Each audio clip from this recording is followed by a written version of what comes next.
Macau Black Knights kumuha na ng rest back, isang former ABL MVP. Eto na kaya ang makapagbibigay ng panalo para sa Macau Black Knights this season 50 ng PBA Commissioner's Cup? So wag na nga nating patagalin patra at atin ang talakayin agad yan. Speaking of Marcus Elliott, sa mga hindi nga po masyado familiar rito ito yung dating teammate sa Hong Kong Eastern nitong si Christian Stan Hardinger sa liga noon sa ABL or ASEAN Basketball League, kung saan he won an ABL championship kasama ng Eastern noong taong 2016-2017 season.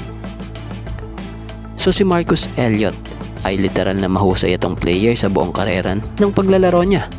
Marami din siyang bansa or ligang pinaglaruan in 15 years ng paglalaro niya bilang pro player.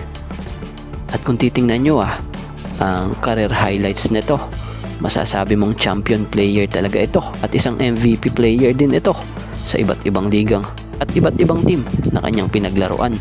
So kasalukuyan nga pong 41-year-old na nga po itong si Marcus Elliott, at after 15 years pala ng paglalaro nito lumiban ito patungo naman sa pagko-coach. So ang pagdating nga po niya ngayon dito sa Macau Black Knights hindi para maglaro, kundi para mag-coach sa team.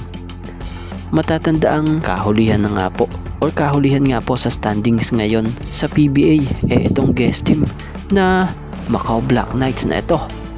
So bali papalitan nitong si Coach Marcus Elliott itong head coach na si Garrett Kelly matapos nga ang hindi magandang panimula ng Black Knights, kung saan sa paglagay nga po kay Coach Elliott sa pagiging head coach ng Macau, siya namang paglagay sa former head coach na si Garrett Kelly sa posisyong Director of Player Development. So umaasa nga po ang Macau Black Knights na madadala or maituturo nitong new Macau head coach Marcus Elliott ang malawak nitong experience para mapalakas pa ang team